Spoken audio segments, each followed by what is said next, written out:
કેટલા વાગે આગ લાગી અને આસપાસના જે તમામ લોકો છે તેઓ શું કહી રહ્યા છે? ખાસ કરીને આ મકાનમાં તો ઘણી બધી નુકસાની છે, પણ આજુબાજુના મકાનોની અંદર પણ નુકસાની છે.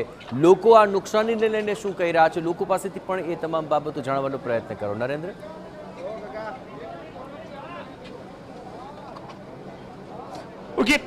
અગાઉ જે જગ્યા પર અમે હતા થોડી વાર પહેલા, ત્યાંના જે રહીશો છે એમની સાથે વાતચીત થઈ.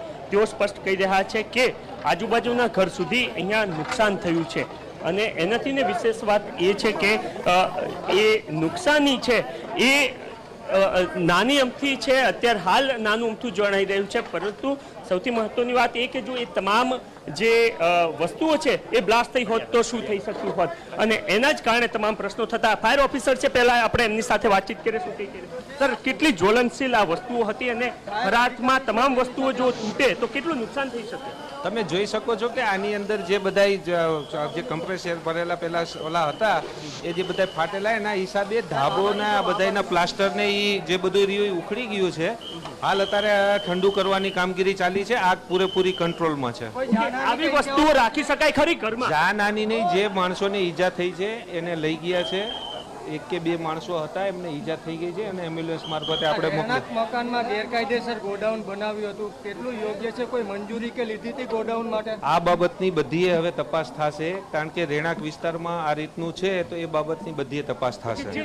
ગેસના નાના નાના ટીન છે એટલે કેટલા ભયંકર સાબિત થઈ શકે છે? ભયંકર તમે જોઈ શકો છો કે આપણે જે ઘરમાં સ્પ્રે વાપરી છે ડીઓ એ પ્રકારના હોય છે. એની અંદર જે કમ્પ્રેસ એર ભરેલી હોય એની અંદર ક્યારેય પણ આગ લાગે ત્યારે બ્લાસ્ટ થતા હોય છે. એના કારણે એ બ્લાસ્ટ થતા હતા. બ્લાસ્ટ એના કારણે થતા. ફાયર ઓફિસર છે તેઓ પણ કહી રહ્યા છે કે આ ખૂબ જ્વલનશીલ હોય છે, એના કારણે આ પ્રકારનું નુકસાન પણ થતું હોય છે. આજુબાજુના રહીશો છે આપણી સાથે, એમની સાથે વાતચીત કરીએ કે તેઓ શું કહી રહ્યા છે. જી, તમે અહીંયા આજુબાજુમાં રહો છો? અરે આ ત્રીજો નંબરનું ઘર મારું છે, પંકજ ચૌહાણ. કેટલું નુકસાન થયું છે આજુબાજુ? આ જો આ એમનું આ નીચે તો ઘર બંધ જ છે, આ ઉપર એમનું ઘર રહે છે અને નીચે ઉપર અને પાછળ એને આ સ્ટોરેજ જ બનાવ્યું છે. અને આ કોમ્પ્લેક્સમાં વડોદરા કોમ્પ્લેક્સમાં એની આ એસીની રિપેરિંગની બધા એસીના મોટા મોટા બાટલા બધો સામાન એનો છે.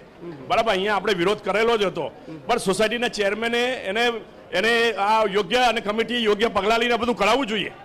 તમે 500 રૂપિયા લઈને ગોડાઉન વડાઉનની આવી પરમિશન ના આપી શકો. રહેણાંક વિસ્તારમાં હોય પણ ના શકે. તમે ફરિયાદો કરી હતી આ સંદર્ભની અંદર? તમારે તો સોસાયટીના ચેરમેનને કહેવાનું ને, તો સોસાયટીના ચેરમેને આગળ પગલો લેવું જોઈએ. ઓકે, તો કદાચ આ સોસાયટીના ચેરમેન પર આવતો મામલો જોવા મળી રહ્યો છે, પરંતુ તમામ જગ્યાઓ પર આપ જોઈ રહ્યા છો કે એ ઘરમાં તમામ વસ્તુઓ રાખવામાં આવી હતી અને એ જે ગેસના ટીન છે એ ક્યાં સુધી ઉડીને ગયા છે, કારણ કે તમામ આ જે ટીન છે એ બ્લાસ્ટ થયા છે અને બ્લાસ્ટ થવાને કારણે આપ જોઈ રહ્યા છો કે લગભગ અહીંથી 30 થી 40 મીટર સુધી એ બ્લાસ્ટ થયેલા ગેસના ટીન છે એ દૂર દૂર સુધી ફંગોળાયા છે અને એના જ કારણે આ પ્રકારનું નુકસાન થયું છે. આપ જોઈ રહ્યા છો કે સામેની તરફ ઘરની બાજુમાં જ આવેલ દિવાલની બાજુમાં હોય એ વસ્તુને તો નુકસાન થતું જ હોય છે, પરંતુ સામેની બાજુ આ કાર રાખવામાં આવી હતી. આપ જોઈ રહ્યા છો કે લગભગ 20 ફૂટ જેટલું ઓછામાં ઓછું, કદાચ વધારે અંતર હશે, એના પર આ કાર પાર્ક કરવામાં આવી હતી. એ કાર પણ બળીને ખાક થઈ ચૂકી છે, એટલે એ બ્લાસ્ટ ખૂબ ગંભીર હતો. આપ સામેની તરફ જોઈ રહ્યા છો, અહીંયા પણ આ તમામ જે વસ્તુઓ હતી એ બળીને ખાક થઈ ચૂકી છે.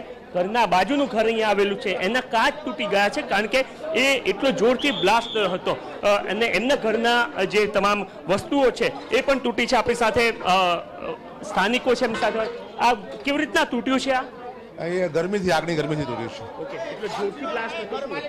જે આગ લાગી હોય એના કારણે આગ આ બાજુ આવી અને ગાડીની આગ પકડી, ત્યારબાદ આગને જે જ્વલનો હતી, જ્વાળાઓ હતી, તેની ગરમીના કારણે આ કાચ તૂટી ગયો છે. અને અહીંયા સુધી આ જોઈ શકો છો બધા ઝાડ બધા જ મારા બળી ગયા છે, ડોરને પણ ઝાડ લાગી છે. અને આ રીતે જે આટલું તમે 25 ફૂટ અંતર હતું છતાં પણ એટલી ભયંકરતા હતી આગની કે એની આખી જ્વાળાઓ અહીં સુધી આવી હતી. ફરિયાદો કરી હતી કે આવી જ્વલનશીલ વસ્તુઓ અંદર રાખી રહ્યા છે, એ બાબત ધ્યાનમાં નથી, કારણ કે હું સર્વિસ કરતો હોઉં છું, એટલે ફરિયાદ થઈ કે જોશી જે અમારા છે સેક્રેટરી પ્રમુખ, એમને કદાચ ખ્યાલ હશે, પરંતુ ધ્યાનમાં નથી આવતું.